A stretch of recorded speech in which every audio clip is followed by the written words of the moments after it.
Welcome, everyone. Thank you for joining us for the Collaborative Innovation webinar series presented by Business Innovation Brief in partnership with Innovation Enterprise. We'd also like to thank Rocket Space for sponsoring the webinar series and helping us to make this happen. If you haven't heard of Rocket Space, they are helping some of the largest corporations around the world expand their innovation pipeline through startup partnerships and collaborative industry accelerator programs. For registrants of this webinar series, Rocket Space will provide a free copy of their disruption report that includes the top trends of 2017 and startups within the following tech themes: communication, customer experience, connectivity and IoT, and mobility and transportation. Thanks again to Rocket Space. My name is Chris Bechtel, and I will be your host for today's webinar. Our goal is to help you keep up to date with the latest trends, best practices, and case studies in corporate innovation. Over the next few months, you will have an opportunity to participate in and attend a number of additional webinars such as this one. So we'd encourage all of you to attend, register, and sign up for the upcoming webinars. We're recording all of these sessions and we'll make available the complete recording along with a copy of the slides. So in case you miss anything, you might have or would like to hear anything again that you might have missed. We'd also, of course, encourage all of you to share this with a colleague or two. So that said, though, I'd encourage all of you to attend as many sessions as you can so you can ask your questions directly and get immediate insight from our terrific lineup of speakers. So on that note, today, please feel free to ask questions during today's session. You can do so by submitting them into the chat on the left side of your screen. Those questions will go directly to myself and Paul Sloane, our presenter for today. Lastly, if you do have any audio issues, you can choose to dial in by phone. You can do so by selecting the More button in the upper right portion of your screen and then selecting Switch to Phone. So again, we will be having about 15 minutes at the end of the presentation, maybe 20 for questions. So I'd encourage all of you to, type questions as we're going along. Save a bunch of questions so we can have a great Q&A at the end of Paul's talk today. So I'd like to introduce Paul Sloane, who is the author and keynote speaker on lateral thinking and innovation. He's the author of many books ranging from lateral thinking puzzles to the leadership of innovation. He worked in sales at IBM. He became marketing director and then managing director for Ashton Tate UK and VP International for MathSoft.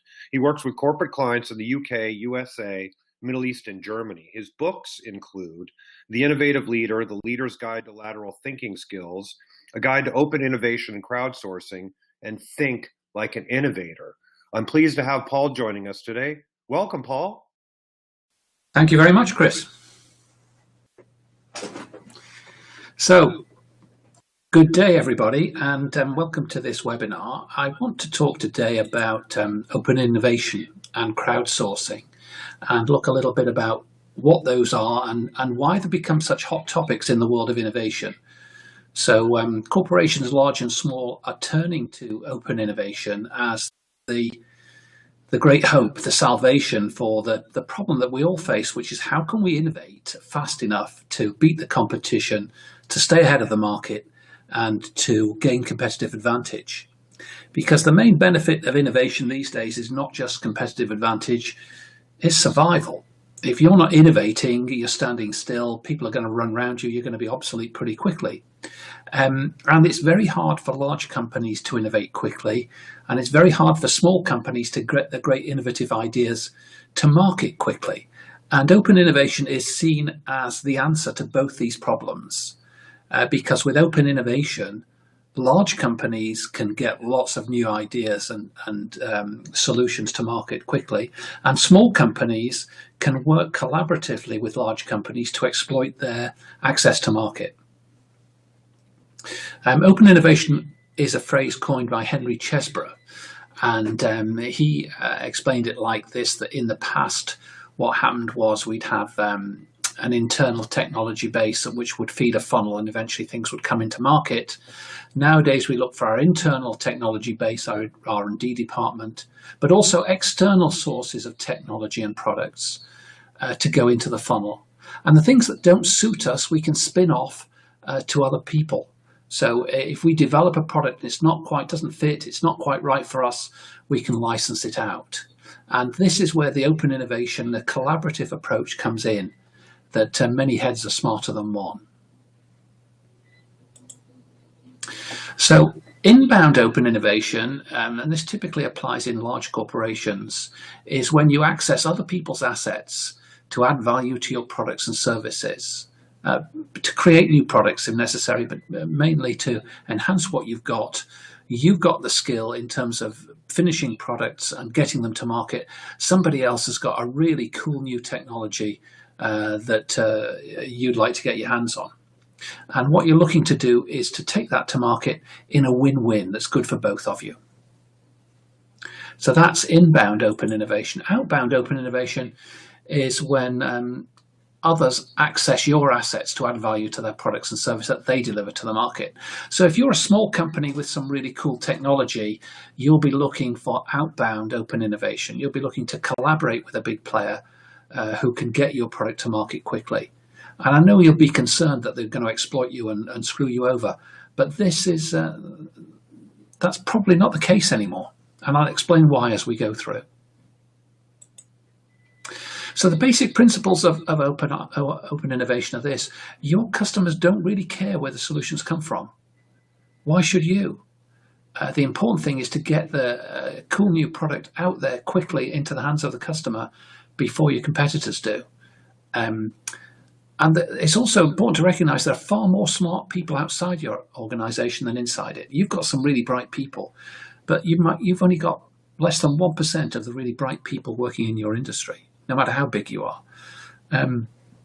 So there's lots of really bright people outside your organization, and you want to attract some of those. It increases the number and range of solutions that you can put into your pipeline. It increases your routes to market, and it can be much faster than traditional ways of product development because you can take products which have got a proof of concept already established. Who's using open innovation? Well, nearly all the large companies, all the FMCG companies are using it extensively. Unilever, Kraft Foods, Scion, LG Electronics, all of these kinds of people. And many of these feature in the book that I'm going to mention later. IBM, Reckitt Benckiser, Dell, Kimberly-Clark, all of these are major players in open innovation. So let's just look at some models for open innovation, and I'm indebted to Geoffrey Phillips for this approach, this taxonomy of approaches to open innovation. I believe he's speaking in a later webinar, so he'll probably expand and enhance this. But he says, basically, you can draw a 2x2 matrix, and you can think in terms of the instructions that you pass out on the left here. Are you giving very clear, directed instructions as to exactly what you want, or are you just asking for any idea? There are no instructions, just give us your suggestions. And are you directing the request at a small number of people, a handful of experts, or to everyone? Who are you going to invite? And this gives you 4 very different quadrants here. And what he calls them directed invitational, if you direct a request to a small number of people, or suggestive invitational, if you don't give any instructions but you invite just a few people. Directed participative, if you direct people and tell them exactly what you want but you ask anyone to suggest something. And suggestive participative, where you ask anybody to suggest anything. And this one down here on the right, this is very, very open in the bottom right, and you'll likely be overwhelmed with response. It's very difficult to resource. This is very limited, very selective, and you may be excluding some good ideas. Let's have a look at some examples of how people use these 4 quadrants. So, and we'll talk about some of these later, but Procter & Gamble Connect and Develop, which is the archetypal open innovation structure, would be in the top left corner. They want a handful of people, really people who are in their particular sector, and they're very directional. They say exactly what they want. We want cleaning products which can clean plastic materials at 50 degrees centigrade or whatever. They're quite specific about their requirements. On the other hand, IBM gets together a number of really bright technical marketing people, intellectuals, future thinkers, and they say, give us any ideas you've got about what the future is going to look like and where we should go. So they're completely open, but with a handful of, it's a large handful of experts or thought leaders. Directed participative, when BP had the big problem with the Deepwater Horizon oil spill in the Gulf of Mexico, they opened an open innovation site, and they were very directionally said, these are the problems we need to solve. We need to solve this problem with a major oil spill. But they said anyone could suggest things, and they got some very good suggestions from retired engineers and all sorts of people. And then the bottom right, suggested participative, would be something like Dell's Idea Storm, where they said anybody can suggest anything they think Dell should be doing. And Starbucks did something similar with My Starbucks Idea. And I'm not sure this approach has been very successful. So here's some examples. These are a couple of years out of date now, but I gathered this data from the websites when they were up. And Dell and Starbucks asked for ideas. Dell got over 23,000 ideas. Starbucks, in My Starbucks Idea, got 150,000 ideas. They asked for people to vote, and you can see Dell got 750,000 votes, Starbucks got 2 million votes, and they got 100,000 comments, but I implemented a relatively small proportion of those ideas. So 549 ideas might be some really good product ideas in there, but it's still less than 2.5% of the ideas suggested. In the case of Starbucks, it was well under 1%. And I suspect they were just overwhelmed with the response they got. But to some extent, I think Starbucks were using it as a customer engagement and customer relationship tool, as much as a suggestion box, as much as a source of new ideas for them. Okay. Crowdsourcing is different. Crowdsourcing is where you take a particular challenge and you throw it out to everybody. And in a sense, it's one of those sectors of open innovation. But you take a challenge and you give it to a lot of people. And here are some examples I like to show when I'm doing workshops on open innovation or giving talks. I go onto these websites. And the first one I show is Naming Force. And Naming Force is a very simple idea, in that if you've got a challenge for the name for a new product or a new service or a new website, you've come up with something and you want a cool product name, you describe it on Naming Force and you offer a prize, and the prize can be quite small. $200, $300, $400 is a typical prize. And you get literally hundreds of ideas from students and housewives and retired people and all sorts of people. And obviously a lot of the ideas are silly and useless, but some of them are really creative, and they'll come up with things that you would never have thought of. And then you simply select the best one and you pay the guy the price, and that becomes your intellectual property. Obviously you check the domain names available and the trademarks available before you go ahead. But you get a really cool name, and you'll get much better, more lateral, more radical ideas than your marketing department would come up with. I guarantee it. So that is a sort of lightweight one at one end of the spectrum. The heavyweight one at the other end of the spectrum is Innocentive. And Innocentive is a scientific and engineering research and development tool, really, which is used by major corporates and government bodies and state agencies, where they've got really tough technical, scientific or engineering problems, and they offer serious money, $20,000, $50,000, $100,000 to anyone who can solve a really tough scientific problem. You're trying to remove some particular chemical. When you're going through some chemical process, you can't figure out how to do it. It's holding up your whole production. You offer it on Innocentive, and some guy sitting in Bulgaria or Uzbekistan or India comes up with a solution for you, and you pay him the money, and it becomes your intellectual property. And it's worth looking at that site if you haven't seen it. And I'll show you a screenshot from it in a moment. Top code is a similar thing, but just for code. So say you've got a major piece of software development and you're stuck on some aspect of it. You just can't fix some particular thing. You can't get a widget to do a certain thing at a certain time in a certain way. And it's your whole software project is held up because of this item. What you do is you post the challenge on Top Coder. And some guy sitting in Shanghai says, cool, that's easy. And he writes 10 lines of code and he gives it to you. You pay him the $5,000 or whatever, and you've got the solution. And what you're doing is you're harnessing the intellectual genius of the crowd. So those are challenges, and they're very common. Co-creation, Threadless is a terrific example of co-creation. And I'll show you the Threadless in a moment, because I think if you haven't been on the Threadless site, you should go on there and see it. They're a t-shirt company. And they're one of the fastest growing companies in America. They were on the cover of Forbes magazine and everything. And what they do is they have a community of enthusiasts and users. And they ask that community to submit designs for t-shirts. And people submit designs, cool designs, things that are topical in the moment, cool, to do with the Occupy movement, or to do with fake news, or something that students and young people are interested in.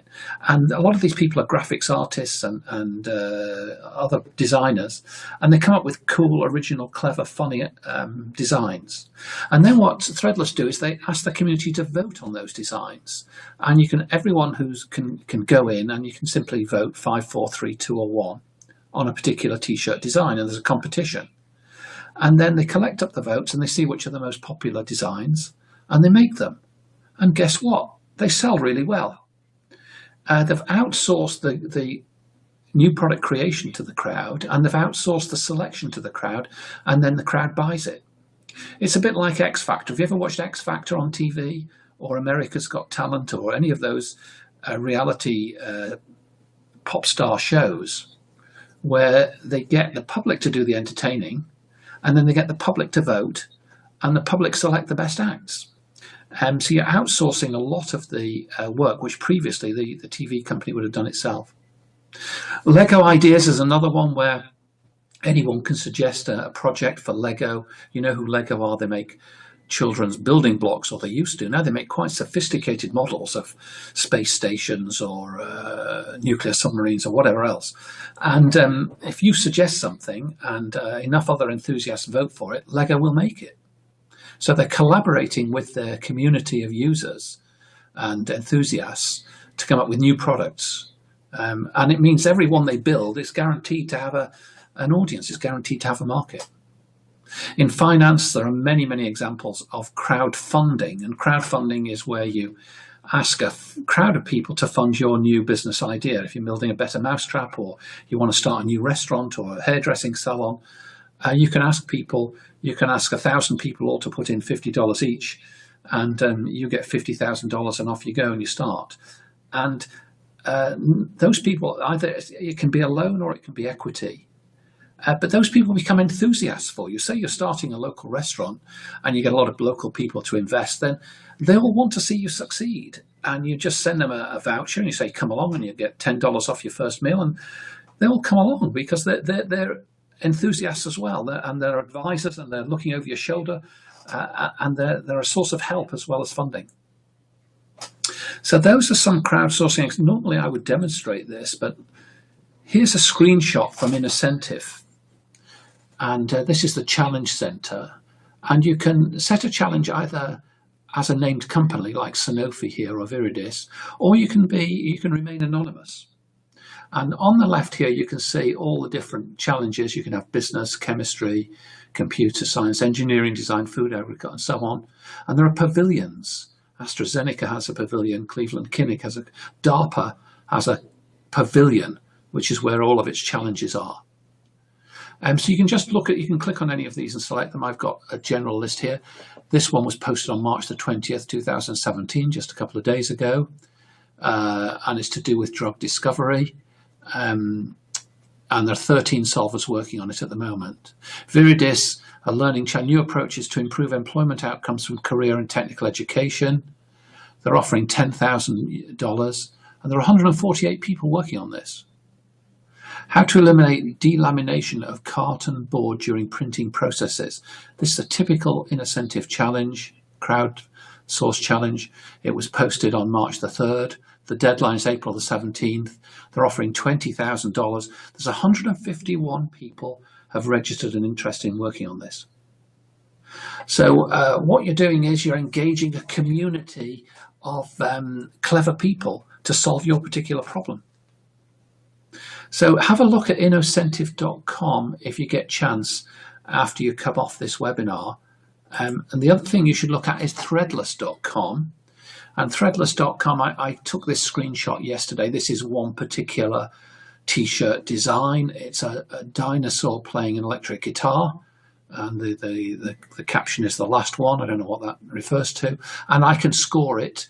It's got 5 days left in the comment. I can give it a score of 5, 4, 3, 2, 1. It's had 295 votes so far. So Threadless is a very good example of using your community, using your customers to co-create. So large companies are getting in on the act and have been in on the act for some time, ever since Alan Lafley, who was the CEO of Procter & Gamble, said he wanted half of Procter & Gamble's new product developments to be sourced from outside the company. And they have achieved that target, they now claim. Over 50% of their new products come from open innovation sources. And they have reported that they achieve a 70% higher net present value, that's the value of the project, than internal projects. So not only there are more of them, but they're more valuable. And they set these goals publicly. Connect and Develop, C&D, it's called. Procter & Gamble's initiative is called Connect and Develop.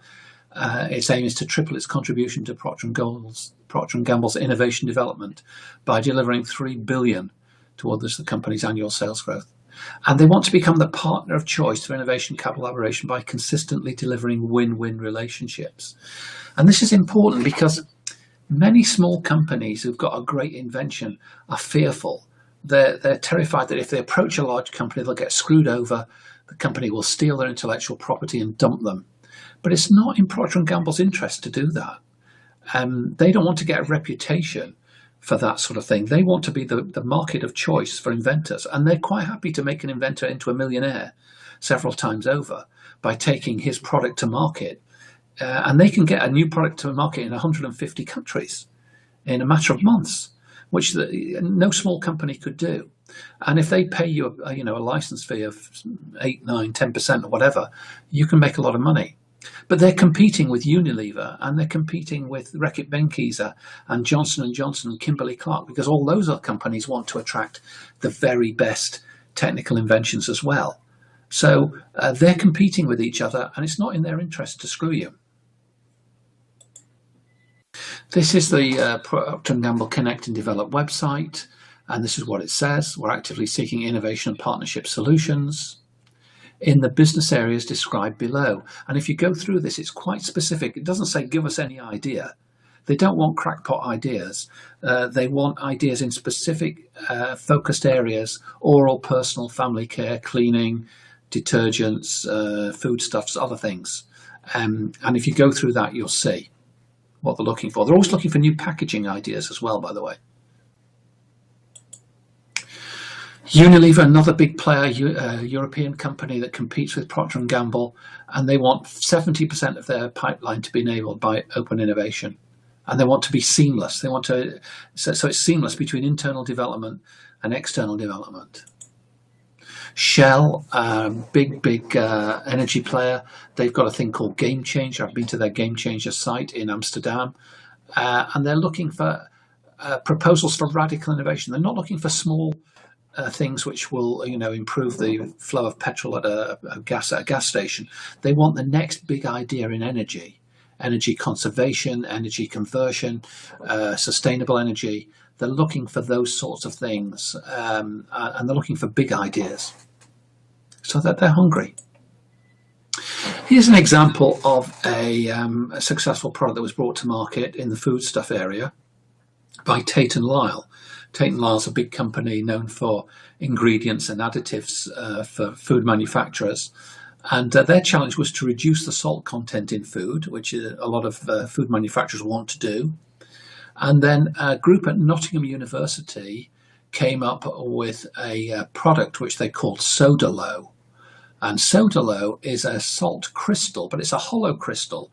So it contains less salt, but has the same surface area, and therefore it has the same taste.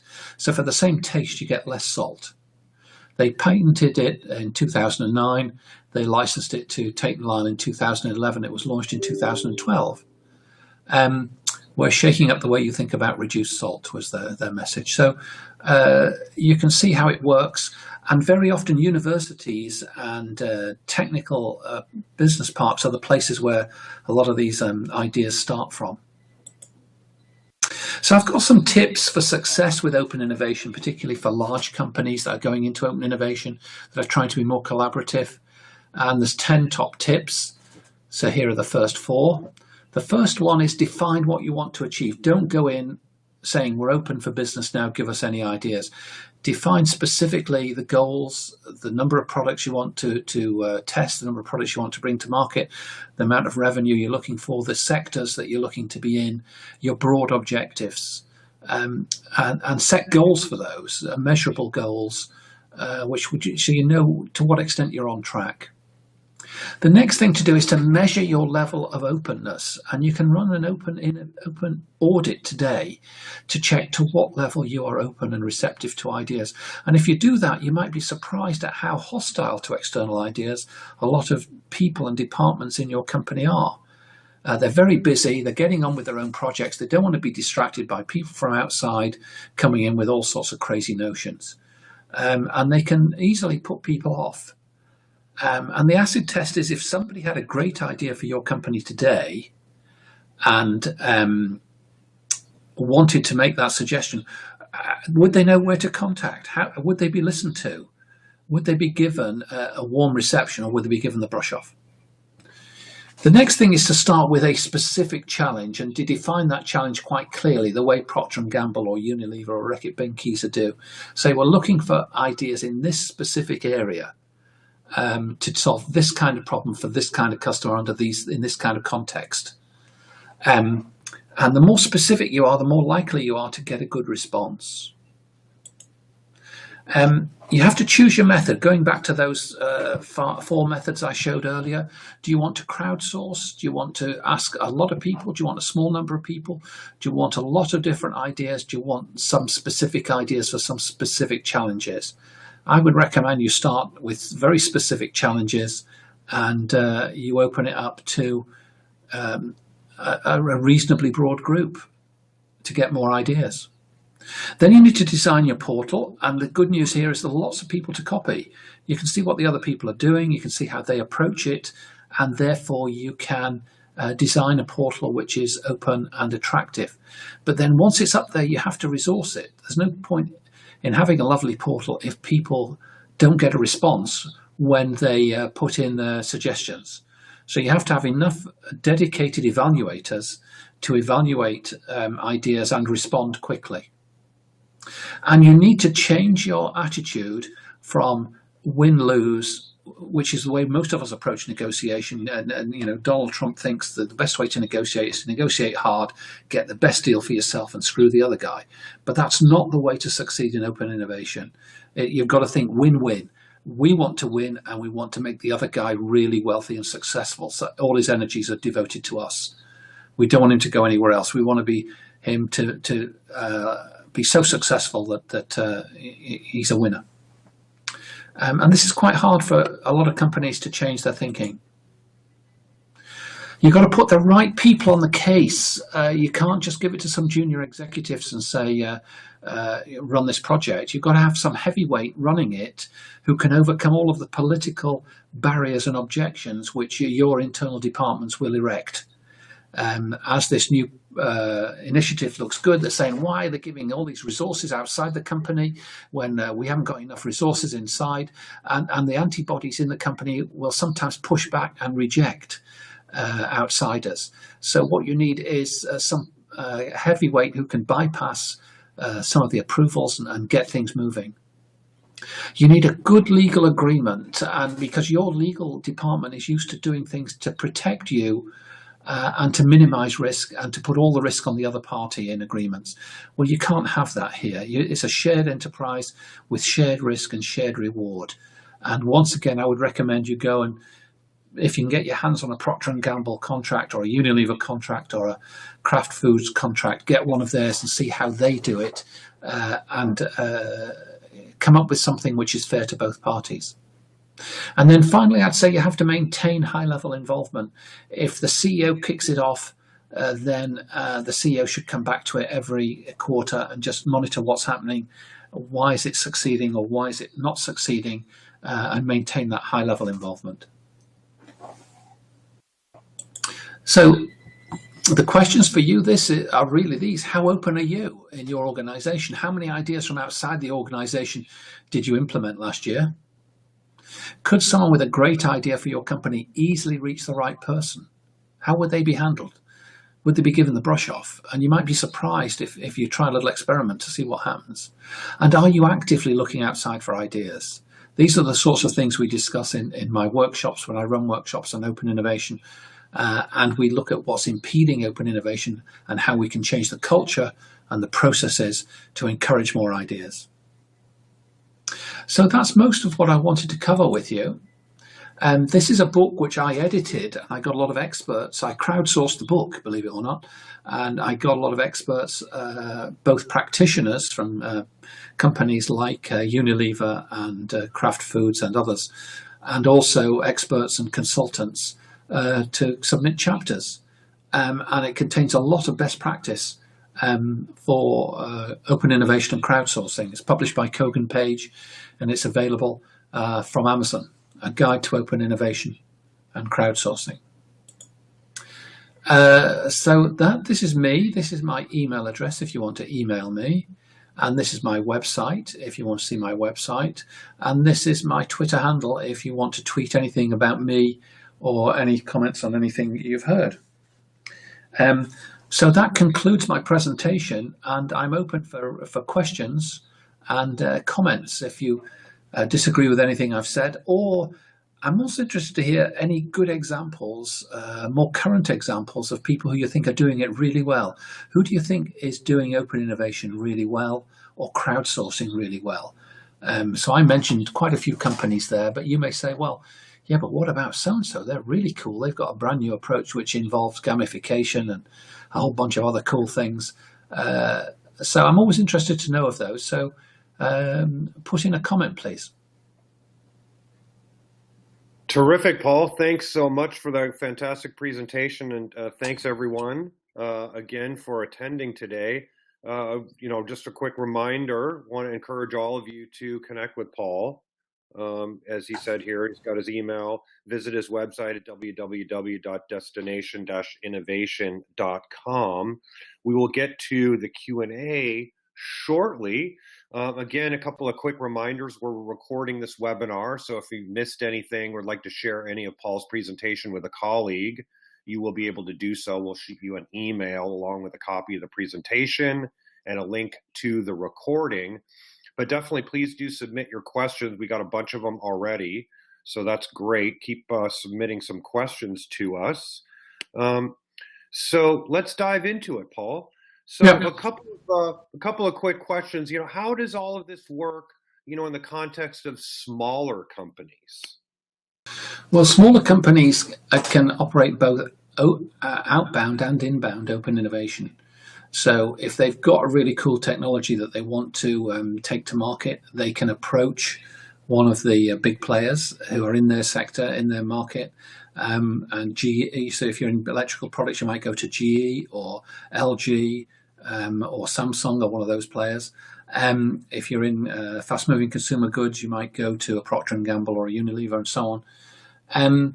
Or they can ask for solutions from other people. They can request ideas for them, and they can also look at technologies which big companies maybe discard and can't develop because it doesn't suit their mission. So it works both ways, but you need a scout, you need somebody out there looking to find out what's going on. Somebody And do said you when think using that? innocent and top coder, do Yeah, you go need ahead. to individually negotiate the IP rights, or do the participants agree to that when they sign up to participate on the site? Typically, when you on Innocentive and top coder, as I understand it, you submit your solution and you get paid for it, and then you hand over the IP. Now, you might be able to negotiate something different. You might be able to negotiate a license, but the default situation is they offer $20,000, you give them the solution, they pay you the $20,000. So that's the cleanest. But if you think there's tremendous potential in your idea, you could say, well, instead of giving me $20,000, give me 2,000 and 1.5% license fee going forward, or something else. So it may be negotiable, but the default position is they buy the intellectual property off you. Next question. And Go on, yeah, Chris. yeah. So how do you think, again, like a smaller company, how do they get sort of raise awareness for their, a request, right? I mean, do they need somebody that's literally going out knocking on doors, as you suggest? Like, how do they gain visibility for their OI calls? Well, they go to the portal of the target company, they submit their proposal in detail, and they have to intrigue the guys. They have to say it's a great idea, and we've got proof of concept, and we're quite happy to demonstrate it to you if you're prepared to take us to the next step. And then you badger them a little bit, and they may say, no, this doesn't suit us, it's not in our core area or whatever, or they may say, come in and show us. And that's how you go to market. That's how you start the dance. And then it's like dating. It's like online dating. You just see whether the fit, whether we think we can work with this company, whether we think they'll be fair to us, whether they think they can take our product to where we want it to go, and so on. So it's like any business relationship then. Interesting question here from Tom Kavasalis. Any thoughts on why open innovation adoption is very high in some industries and very poor in others? And I don't know the answer to that, other than that some companies have recognized that they need this. And the trailblazers, once one company in pharmaceutical starts doing it and has some successes, the other people follow along pretty quickly because they don't want to miss out. But if the industry has a culture of not invented here, we invent our own new chemicals or whatever, then it might take them a while to move over. And how about Karen's question here? Like, how does a smaller company attract enough engagement, to solicit these ideas? And I guess, are there particular platforms that you might recommend? Well, the platforms, say you've got a particular problem, you could go on to Innocentive or Top Coder or Nine Sigma. There's quite a number of different crowdsourcing platforms where you can post your particular problem and get the solution, like Naming Force and so on. So you post your problem and then you get suggestions and you pay for the ones you adopt and implement. So there are sources out there. If you trawl the internet and look for crowdsourcing site for, leather goods, jackets, or whatever it is you're looking for ideas for. So once again, the standard answer is it's on the internet. You've just got to search hard for it. Right. Now, how about How about Enrique? Traditional or familiar companies sometimes are very closed. Yes. What do you advise? How do you persuade them to like be more open to innovation? Well, it goes back to those same arguments, which are that the best people, the cleverest people are outside your company. So don't think that you can invent everything. The trouble is that we have a culture of secrecy in some companies. We've invented something great. We want to keep it to ourselves. We don't want to let outsiders in. And I think that's an old-fashioned approach. And you may have some very smart ideas, but continuous innovation, bringing new products out every year, refreshing your products, finding new things, new ways to delight customers. It's really hard to keep doing it internally. You might do it once or twice or three times, but to keep doing it's really hard. That's what Nokia found. That's what Kodak found. That's what Woolworths found, all these people. And the solution is not to try and invent everything yourself.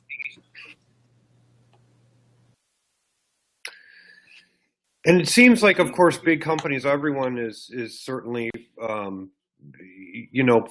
persuaded by data, right? So the question is, I guess, what kind of data is out there to persuade, some of these larger companies to be more open to outside innovation and to prove that, yes, the ideas come from the market and that soliciting feedback from the market is one of the best ways to, accelerate innovation. Well, the examples I show, people like Procter & Gamble with 50% of their new products coming from open innovation, Threadless being a t-shirt company, which is one of the fastest growing companies in America, based on getting its customers to do its product design and innovation for it. This is the way forward for many companies. If you can engage your enthusiasts and users and a community, they can be very, very powerful. Lego is another good example with Lego ideas. So the best thing is to look at what leading players are doing and saying, can we afford not to do this? Can we afford to stand aside whilst other people are getting more products and better products to market faster than us? So how well baked does a product concept need to be before you submit it to somebody like Procter & Gamble? Well, ideally, it would be patented, but that doesn't always happen. But if you can take out a patent on your idea before you show it, that's the best protection. That's not always possible. Patents are costly and they take a lot of time. So what you need then is proof of concept. They don't want an idea on the back of an envelope. They want something that you've tested with a minimum viable product. So you've built a mock-up, you've built a prototype, you've shown it to some customers, they've liked it, you've got some video showing them customers use it, or something like that, which demonstrates you've thought through, you've built it's not complete, it's nothing like complete, but you've proved that the concept works. So I think you need to have a prototype, you need to have some proof of concept, some validation of your idea. You've got a great idea that's going to sell millions. You need some evidence to support that claim. You can't just go in with a sketch and a great idea. So that would be my advice there. Your line is now unmuted. Now, how about this other question about, are there business models that are maybe more conducive to open innovation arrangements than others? Well, the answer is openness.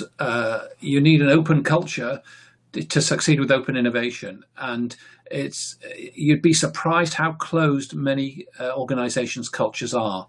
The enemy's on the outside, we're all on the inside, and we've got to keep secret what we've got, what we've developed.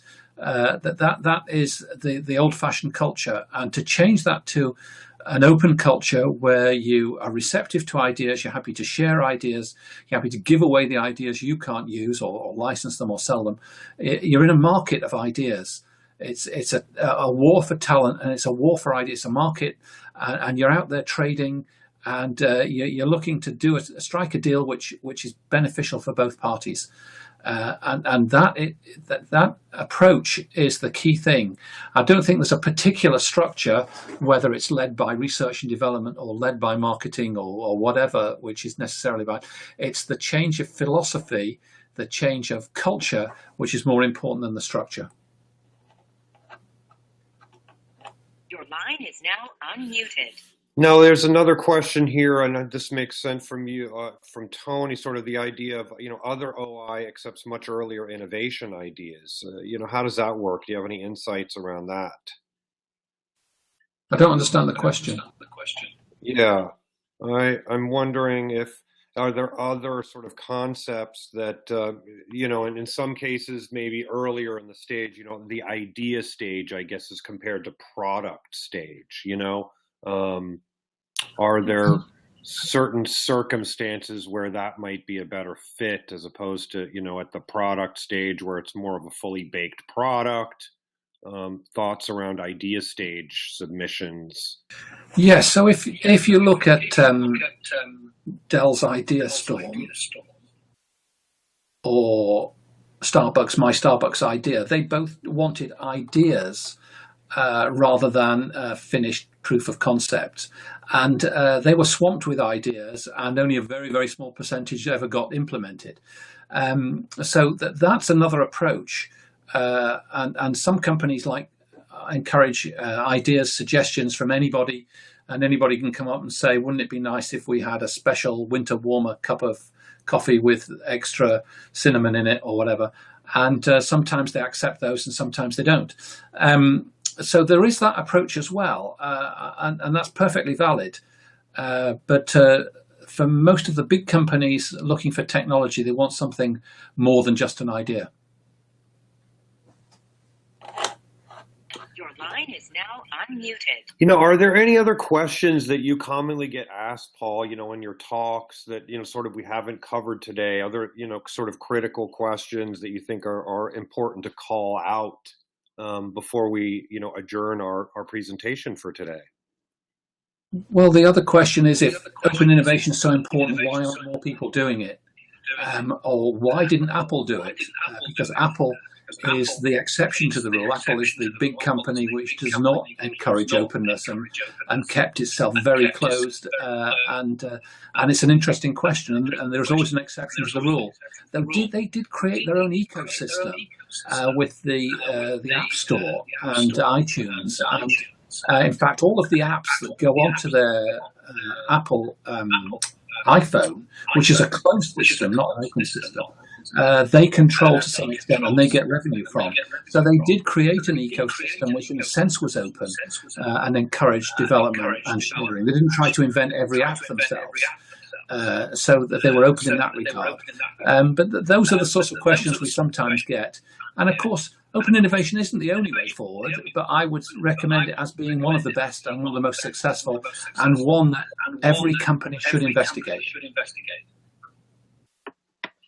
And if there's, this is terrific insight. Again, I would encourage everyone to, reach out to Paul, follow Paul on Twitter, get further insight from Paul. And again, please feel free to sign up for our upcoming webinar series. We have time for just a couple of more questions.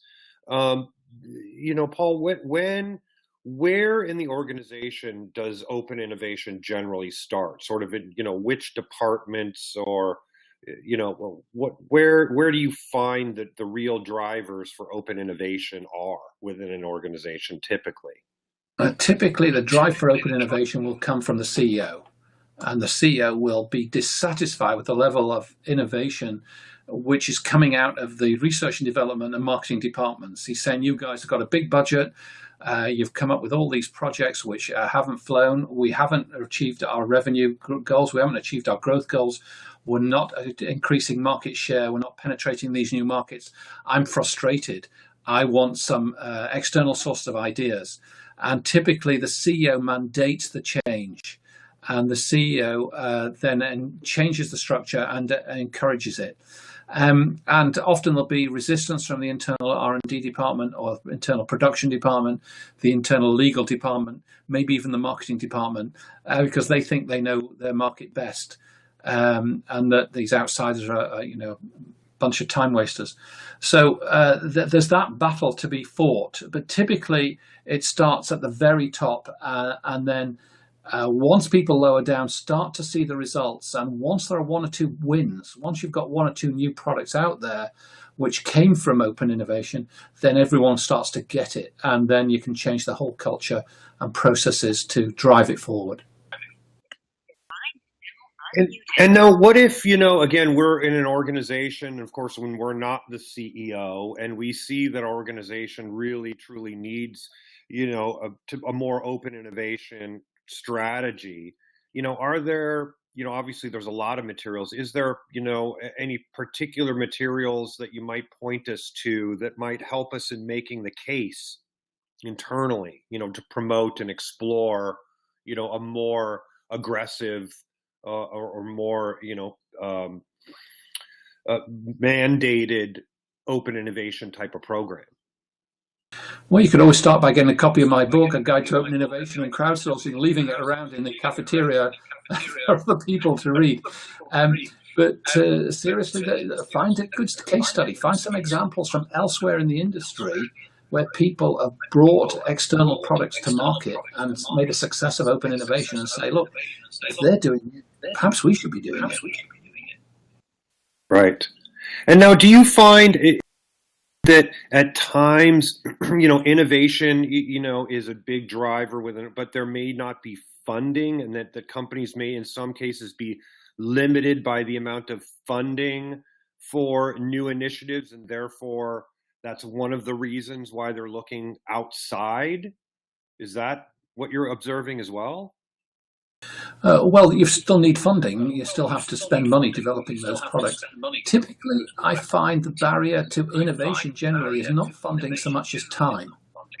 Most people in the organization are so busy on their day job, making the current products work, overcoming current difficulties, fixing customer problems, getting new products to market, and doing it, that they don't have time to actually think about entirely new products or develop new ideas or try new concepts.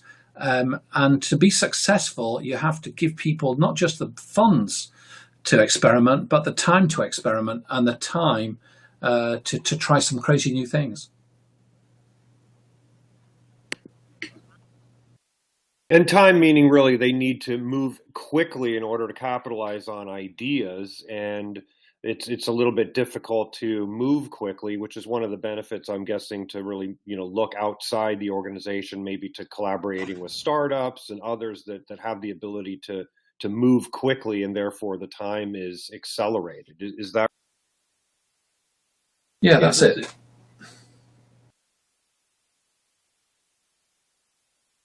Well, terrific. So I think we've reached just about the end of our webinar today, and I would just love to, get one last sort of final thought. What, any final takeaways you'd love to leave us with today? If you had to leave us with one thing and your thoughts about where open innovation is headed into the future. Yeah, I'd go back to what I've said at the beginning. The main advantage of innovation for your organization is not competitive advantage, it's survival. And therefore, you've got to find ways to innovate. And open innovation is one of the best ways that's proven to work.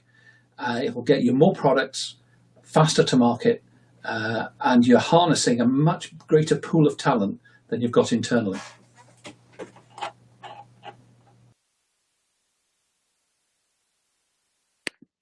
Terrific, Paul. Thank you so much for your time today, and thanks everyone for attending.